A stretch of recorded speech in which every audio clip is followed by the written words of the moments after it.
Ne laissez jamais la cuisinière se mêler des affaires de la salle de commandement. Après tout, elle est là pour préparer les sandwichs. Toute la pièce éclata de rire quand le capitaine lança cette réplique, et un jeune lieutenant osa même siffler d'un air narquois en voyant entrer la petite femme qui portait un plateau chargé de nourriture. Pourtant, quand l'écran afficha les images en direct de l'unité Bravo prise sous un déluge de feu, la femme au trait calme serra soudain les poings et ses yeux changèrent. D'une voix froide, elle déclara « C'est mon unité ». En un instant, le silence tomba sur toute la salle. Elle s'appelait Julia Reynaud, 30 ans d'origine européenne, une longue chevelure brune attachée avec soin en une queue de cheval, des yeux doux qui inspiraient la sérénité, une silhouette menue qui semblait presque fragile. Julia était la cuisinière du centre logistique de la base Montbrun, celle qui préparait des repas chauds pour les unités des opérations spéciales quand elles revenaient se ravitailler. Chaque jour, elle se levait à 4 heures du matin pour préparer des centaines de repas qu'elle livrait ensuite elle-même jusqu'à l'infirmerie et la salle de commandement. Elle ne portait aucun insigne, ne parlait jamais de son passé, se contentant d'un silence poli, mais elle portait toujours autour du cou une fine chaîne d'argent à laquelle pendait une vieille plaque militaire aux lettres effacées par le temps. Depuis quelle ville du monde regardez-vous cette vidéo aujourd'hui? Si cette histoire vous a touché, pensez à vous abonner pour soutenir d'autres récits qui rendent hommage à ces héros silencieux du quotidien. Les jeunes soldats de la base avaient pris l'habitude d'en rire. Sûrement la plaque d'un ancien petit ami, plaisantait-il. Ou peut-être un souvenir d'une époque où elle cuisinait sur le front pour les troupes. Certains l'avaient surnommée Madame Sandwich, à la fois pour la taquiner et pour se sentir supérieure. Julia ne répondait jamais, baissant simplement la tête pour retourner à ses casseroles et disparaître dans la petite cuisine au fond du couloir. Jusqu'au jour où, chargée de son plateau, elle franchit la porte de la salle de briefing au moment précis où s'affichait la carte tactique de l'équipe Bravo. Un lieutenant osa siffler en la voyant. Julia ne dit rien, mais ses yeux s'arrêtèrent sur l'écran et ne le quittèrent plus. La caméra du drone montrait 3 soldats coincés dans une embuscade, sous un feu nourri. L'un d'eux, elle le reconnut aussitôt. Sur la carte, des coordonnées, des positions ennemies et des rapports de pertes défilaient, chaque chiffre signifiant la vie ou la mort. Julia trembla légèrement en déposant le plateau sur la table. Dans la lumière du projecteur, la petite chaîne d'argent scintilla, laissant apparaître juste assez de lettres effacées pour éveiller la curiosité. À cet instant, debout, entre les officiers ricanants et l'écran qui montrait ses camarades en détresse, Julia dut choisir, continuer à se taire et disparaître dans la cuisine, ou révéler qui elle était vraiment. La radio grésillait dans la pièce emplie de voix désespérées appelant du renfort. Et Julia, celle que tout le monde appelait Madame Sandwich, fixait l'écran sans ciller, comprenant exactement ce que signifiaient ses coordonnées. Elle y avait déjà mis les pieds, dans ses vallées. Elle y avait saigné. Un major s'apprêtait à passer au slide suivant quand elle le stoppa d'une voix ferme. « Attendez, ne changez pas d'image !» La salle retomba dans un silence tendu. Elle leva la main et pointa du doigt l'un des soldats à l'écran. « Lui, c'est Damien Leclerc. Je l'ai déjà sorti vivant de la colline de Bruyères alors qu'il perdait tout son sang par le ventre. » Le lieutenant-colonel Fontaine fronça les sourcils. « Comment connaissez-vous son nom ?» Julia décrocha la chaîne de son cou, la leva bien haut. On distinguait sur la plaque gravée « Renault J, URT, 457, unité de récupération tactique ». L'adjoint consulta rapidement son terminal et, surpris, confirma à voix haute « Mon colonel, elle appartenait à l'unité de récupération tactique Corbeau Neuf, dissoute après la bataille de la colline 17. » Fontaine fixa Julia plus longuement. Elle soutint son regard sans trembler et répondit d'une voix claire « J'étais la seule survivante de cette bataille, et Damien, je l'ai déjà sauvé une fois. » Plus personne n'osa ouvrir la bouche. Julia poursuivit en se rapprochant de l'écran. « Bravo est en train de tomber dans le même piège que celui qui nous avait laminés ce jour-là. Si vous continuez à utiliser vos cartes satellites toutes neuves, vous allez les condamner. » L'écran affichait toujours les itinéraires impeccables enseignés à l'académie. Des lignes droites et des flèches propres sur un fond numérique. Mais Julia savait mieux que quiconque ce qu'il y avait derrière ces lignes parfaites. Elle y avait rampé sous les balles, elle avait senti la boue sous ses genoux, entendu les cris dans la nuit. Un jeune lieutenant osa demander timidement « Alors, que proposez-vous » Julia s'avança encore, traçant du doigt une ligne qui remontait vers le nord, un ancien chemin de contrebande surnommé le tunnel de la pierre. « Voici le seul itinéraire encore praticable pour s'en sortir vivant, » expliqua-t-elle. Il n'apparaît plus sur les cartes récentes, mais il existe toujours. Il mène à des caches d'urgence oubliées depuis des années. Elle marqua une pause et ajouta d'une voix plus basse « Je ne peux pas donner d'ordre, mais je connais ce terrain par cœur, et moi j'irai. » La salle demeura figée, personne ne bougea. Tous se regardaient décontenancés par cette proposition hors protocole. Mais sur l'écran, les 3 silhouettes étaient toujours coincées. La radio crépitait faiblement, et chaque minute comptait. Julia se tenait là, entre 2 mondes. Celui, sûr et tiède, de la cuisine où elle pouvait continuer à cacher son passé derrière un tablier, et celui, froid et mortel, des opérations où elle avait juré de ramener les siens. Fontaine scruta longuement son visage. Il y vit quelque chose qui lui rappela pourquoi certains méritaient de porter les insignes. Les derniers dossiers officiels indiquent que Corbeau Neuf a été dissoute pour des raisons classifiées, murmura-t-il enfin. Julia serra la mâchoire. Les dossiers officiels ne racontent jamais toute la vérité. À la radio, Fontaine finit par déclarer « Vous avez l'autorisation, tous droits provisoirement rétablis ». Julia ne répondit rien. Elle tourna les talons, déjà concentrée sur ce qui l'attendait. Un quart d'heure plus tard, dans un hangar balayé par le vent, elle enfilait son ancien équipement de combat, un peu usé, mais toujours fonctionnel. Elle replaça la plaque à son nom sur son gilet, vérifia son vieux pistolet M9 avant de le glisser dans son étui. Personne ne l'avait obligée à partir. Mais personne non plus n'avait osé l'arrêter. L'hélicoptère décolla dans la lumière grise du matin, emportant Julia loin de Montbrun, dont les bâtiments rapetissaient sous elle.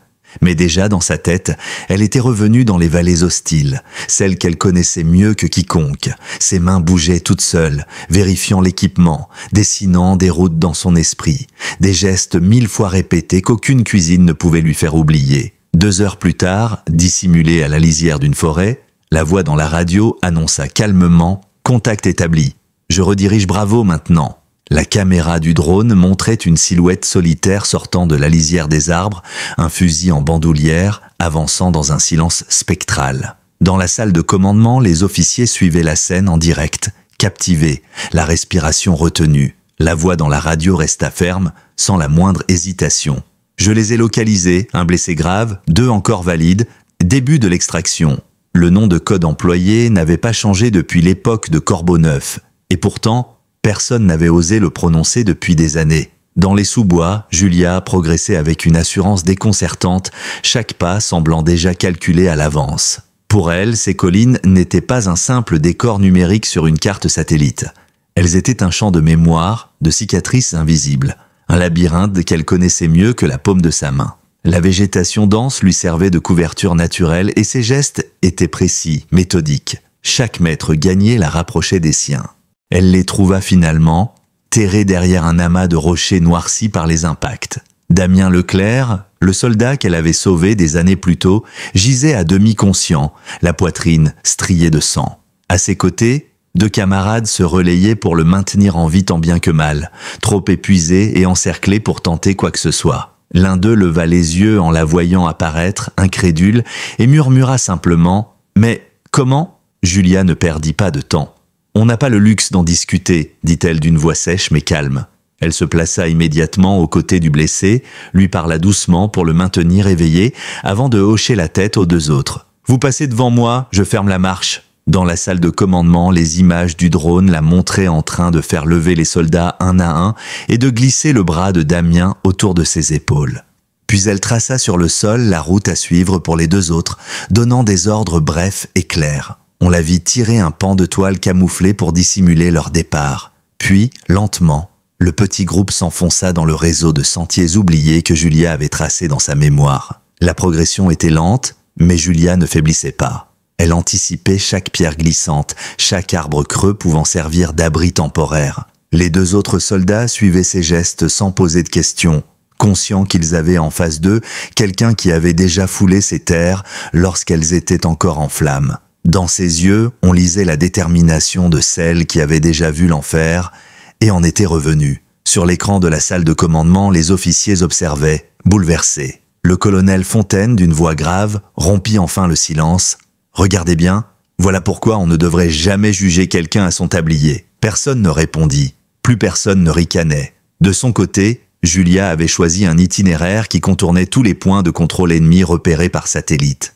Mais plus encore, Elle avait évité des pièges que les cartes modernes ignoraient, des crevasses piégées à l'explosif, des passages trop étroits pour évacuer un blessé, des vallons devenus des champs de tir croisés. Chaque détour, chaque choix de direction racontait une histoire qu'elle seule connaissait. Elle se souvenait de la nuit où elle avait rampé sur cette même pente pour récupérer des camarades tombés. Elle se souvenait de la douleur, de la peur et de la promesse qu'elle s'était faite à toujours ramener les siens. À mesure qu'ils approchaient du point d'extraction, Damien reprit conscience par bribes. Il tourna la tête vers elle, le visage couvert de sang et de boue. Son regard croisa le sien et il chuchota, presque imperceptible. « Je me souviens de vous. Vous aviez dit, » Julia lui répondit dans un murmure sans s'arrêter, « que je te ramènerai toujours, et je le ferai. » Quelques minutes plus tard, le vrombissement d'hélicoptère retentit dans le ciel. Julia guida le groupe jusqu'à la clairière désignée. Un médecin militaire bondit hors de la carlingue pour prendre Damien en charge. Julia resta en retrait regardant le blessé disparaître dans l'hélicoptère avec un petit sourire tranquille. Elle vérifia du regard que les deux autres grimpaient également à bord, tous les trois vivants.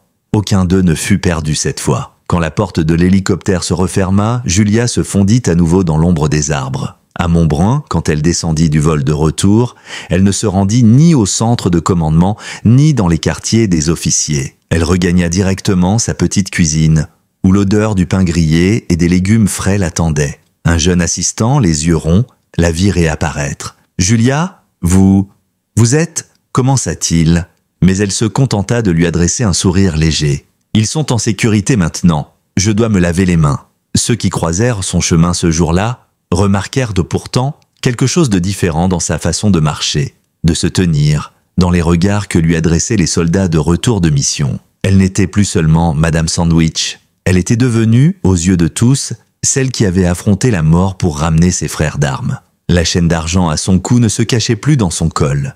Elle brillait au grand jour comme une médaille silencieuse. Dans la cuisine, elle reprit son travail sans rien dire. Préparer les repas, récurer les casseroles, s'occuper de chacun. Mais désormais, tout le monde savait. Derrière le tablier se tenait une femme capable de traverser la nuit pour sauver ceux qu'elle appelait « les miens ». Le lendemain, le lieutenant-colonel Fontaine convoqua à nouveau tout le personnel dans la salle de briefing.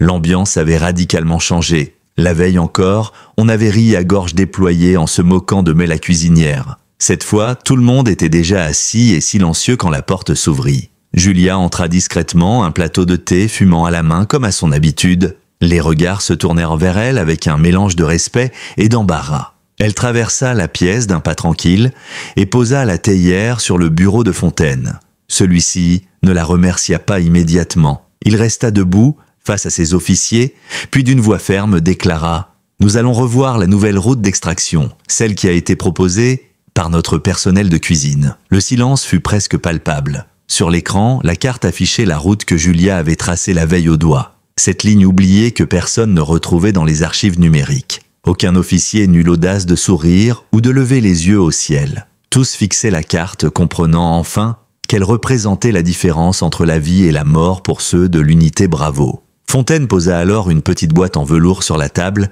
et en sortit un insigne argenté marqué d'un corbeau stylisé sur un fond noir. Cet insigne appartenait à l'unité Corbeau 9, dissoute après la colline 17, dit-il d'une voix grave.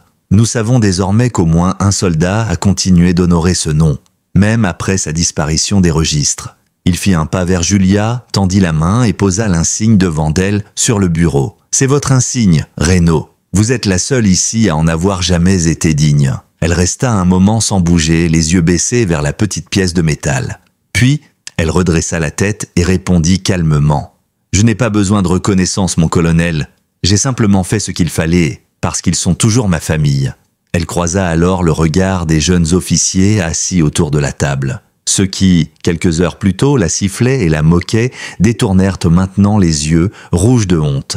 Un lieutenant, plus jeune que les autres, se leva maladroitement et balbutia « Madame, je tiens à m'excuser pour mes propos de l'autre jour. Je n'avais pas compris. » Julia lui sourit doucement, posant une main légère sur son épaule. « Ne vous excusez pas pour ce que vous ne saviez pas. Mais souvenez-vous de la leçon, c'est suffisant. » Elle balaya la pièce du regard. Dans les yeux qui l'observaient maintenant, elle ne voyait plus de condescendance. Elle y lisait quelque chose d'autre. Une forme de respect sincère, peut-être même d'admiration. La carte restait affichée sur l'écran derrière elle, ses lignes dessinées la veille déjà entrées dans les procédures officielles. Le protocole avait changé en une nuit.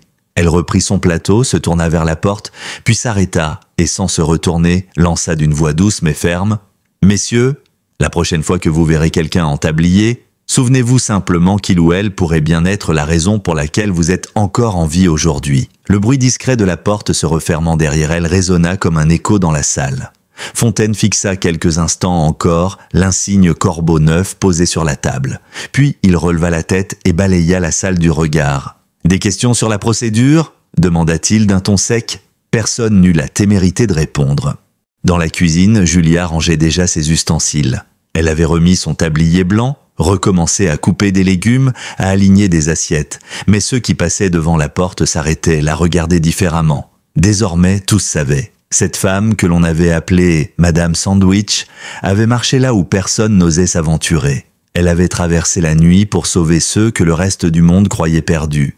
Et en revenant, elle avait simplement repris son poste derrière ses casseroles. Il y avait des gens ordinaires qui, dans le secret, accomplissaient des choses extraordinaires. Ils n'avaient pas besoin de médailles, ils n'avaient pas besoin de reconnaissance. Ils avaient seulement besoin de savoir qu'un appel de détresse ne resterait jamais sans réponse. Le lendemain, avant même le lever du jour, Julia était déjà en cuisine. La même odeur de café noir et de pain grillé flottait dans l'air, la même lumière blafarde tombait sur le carrelage, les mêmes gestes précis et silencieux animaient ses mains.